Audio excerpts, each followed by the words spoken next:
네, 코로나19가 세계 곳곳에서 무서운 속도로 퍼져가고 있습니다. 인도에서는 하루 신규 확진자가 7만 명에 육박하고 영국과 프랑스, 독일 등 유럽에서도 방역 고비를 놓친 듯 바캉스 감염 확산세가 심각합니다. 네, 미국 캘리포니아에서는 코로나19 사태 속에 대형 산불이 이어져 서울의 2배가 넘는 면적을 태웠습니다.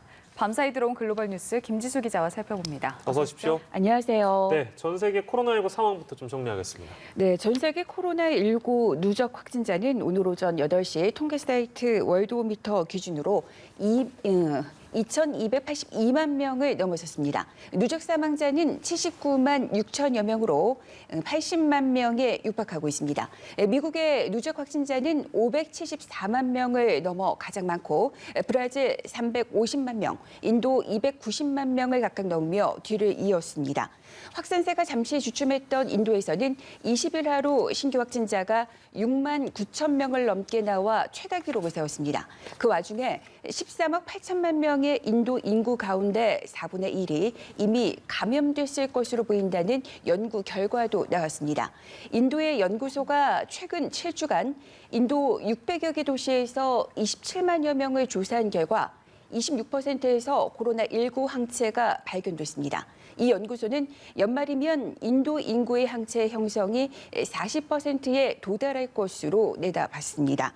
인도에 이어 확진자가 4번째로 많은 러시아에서는 신규 확진자가 닷새째 4천 명대를 유지했습니다. 신규 확진자는 3주 이상 5천 명대에 머물다가 지난 11일 4천 명대로 떨어진 이후 이튿날 5천 명대로 올라갔다가 16일부터 다시 4천 명대로 내려왔습니다. 대규모 확진이 지속되고 있는 그런 모습입니다. 영국의 신규 확진자가 계속해서 1,000명을 웃돌고 있습니다.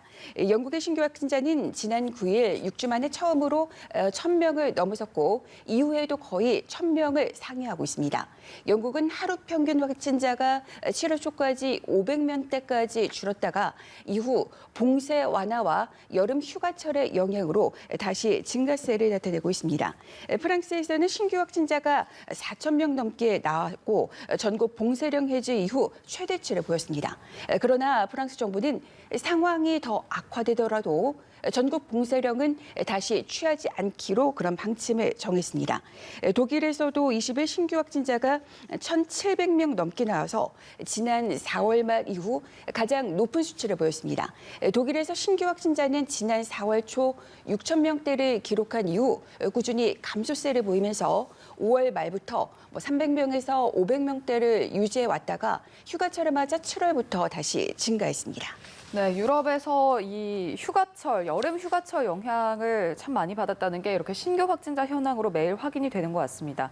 그리고 또 사태 초기에 좀 피해가 컸던 이탈리아도 현재 상황이 심상치 않다고요? 네, 이탈리아에서는 그 20일 하루만 보더라도 845명의 신규 확진자가 발생했는데 이것은 지난 5월 중순 봉쇄 해제 이후 최대치입니다. 최근 들어 확진자가 급증하고 있습니다. 이탈리아에서는 또 폐쇄 명령을 받은 나이트클럽과 디스코텍 업주들이 법원에 이의를 제기하는 일이 벌어졌습니다. 하지만 이들의 주장은 받아들여지지 않았습니다. 법원은 영업장을 일시 폐쇄하라는 정부의 행정명령이 부당하다며 업주들이 제기한 집행정지 가처분 신청을 기각했습니다. 재판부는 업주들의 경제적인 이익보다 공중보건 우려가 더 크다며 이같이 결정했습니다. 일본에서는 누적 확진자 수가 첫 확진자 발생 이후 7개월여 만에 6만 명대에 올라섰습니다. 어제 신규 확진자는 1,100명을 넘었고 이달 들어 신규 확진자는 1,000명 안팎을 오가고 있습니다. 재확산이 뚜렷하다고 일본의 전문가들은 보고 있습니다. 브라질의 경우 앞서 말씀드린 것처럼 누적 확진자가 350만 명을 넘어섰습니다. 그런데 그나마 다행인 건 감염률이 넉 달 만에 둔화세를 나타냈다는 겁니다. 현지 언론은 영국 임피리얼 칼리지 감염병 통제센터의 자료를 인용해서 감염률을 분석했습니다. 브라질의 감염률은 이번 주 들어서 0.98로 나왔는데 이 수치는 감염자 100명당 98명에게서 코로나19를 옮길 수 있다는 것을 의미합니다. 브라질에서 감염률이 숫자 1 아래로 내려간 건 16주 만입니다. 하지만 현상은 상황에서 낙관은 이르다는 지적이 나오고 있습니다. 예, 뭐 모든 국가가 마찬가지겠죠. 낙관은 이르다. 자, 그리고 백신에 대한 관심은 뭐 여전히 높은데요. 백신 관련 소식들은 어떻게 좀 진행이 되고 있습니까? 네, 앤서니 파우치 미국 국립 알레르기 감염병 연구소 소장도 올해 말 또는 내년 초까지 코로나19 백신이 개발될 것으로 내다봤습니다. 파우치 소장은 미국에서 현재 6개의 백신 개발 프로젝트가 진행 중이라면서 이같이 전망했습니다. 유럽연합 EU는 독일 제약사 큐어백이 개발 중인 코로나19 백신 구매를 위한 예비 논의를 마쳤다고 밝혔습니다. EU는 이번 논의는 사전 구매 합의에 이르기 위한 것으로 계약이 이뤄진다면 모든 EU 회원국들이 백신을 구매하고 소득이 낮은 국가에 기부할 수 있는 가능성을 제공하게 될 것이라고 전했습니다. 그리고 미국 제약사 존슨앤존슨이 9월부터 코로나19 백신의 3차 임상시험에 들어갑니다. 이번 임상시험은 최대 6만 명의 건강한 성인을 대상으로 진행돼 세계 최대가 될 전망입니다. 존슨앤존슨의 가세로 코로나19 백신 개발이 더욱 치열해질 것으로 보입니다. 네, 다음은 미국과 중국 관련 소식인데요. 교착 상태에 있었던 미중 무역 협상이 다시 재개될 거다 이런 전망이 나왔는데 최근 계속 미국과 중국이 전방위로 갈등을 빚고 있는 상황이어서 더욱 주목되는 것 같습니다. 네, 미국과 중국이 1단계 무역 합의 이행 상황 점검을 위한 고위급 회의 일정을 다시 잡을 것이라는 그런 보도에 대해서 중국 상무부가 조만간 미국과 접촉이 있을 예정이라고 그런 사실을 확인했습니다. 가오펑 중국 상무부 대변인은 미국과 중국이 15일에 열릴 것으로 관측됐다가 문사됐던 고위급 회의 일정을 조율하고 있다는 그런 외신 보도와 관련해서 두 나라는 이미 조속한 시일 내에 통화를 하기로 합의했다고 답을 했습니다. 두 나라는 지난 1월 15일 1단계 무역 합의에 서명하고 2월부터 시행에 들어갔는데 합의서에는 6개월마다 최고위급 회담을 열 것을 그런 상황을 이행하기로 점검하게 돼 있습니다.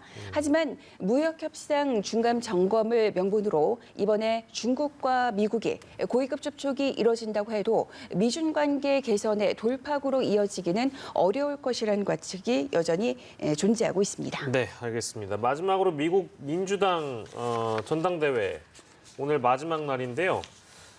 바이든 전 부통령의 후보 수락 연설 여기에 또 관심이 집중되고 있다면서요?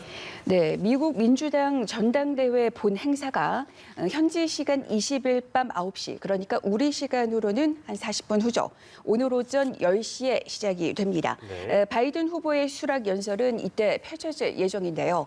바이든 후보가 오늘을 포함해 대선 후보 선출을 위한 민주당 전당대회에 참석한 건 모두 12번이고 6번의 연설을 했습니다. 7번째 연설은 후보 수락 연설로 이제 장식을 하게 됐습니다. 바이든 후보는 자신의 집에 있는 델라웨어 윌밍턴에서 온라인으로 수락 연설을 할 예정입니다. 리더십의 중요성과 함께 미국의 정신을 회복하고 이를 위해 함께 협력하는 일이 가능하다는 점을 그런 포괄하는 내용이 될 것으로 현재 알려진 상태입니다. 반면 트럼프 대통령은 바이든 후보의 수락 연설에 앞서 TV 출연을 예정하고 있습니다. 트럼프 대통령의 방송 출연 계획은 미 정가의 관리를 깨는 행보로 바이든 전 대통령의 연설에 앞서 김을 빼놓겠다는 전략으로 보이고 있습니다. 트럼프 대통령은 민주당 전당대회 마지막 날 펜실베니아 주를 찾아서 바이든이 집권한다면 악몽이 될 것이라며 그렇게 맹렬히 비난했습니다. 네, 이 소식까지 만나봤습니다. 지금까지 글로벌 브리핑의 김지수 기자와 함께했습니다. 고맙습니다. 고맙습니다.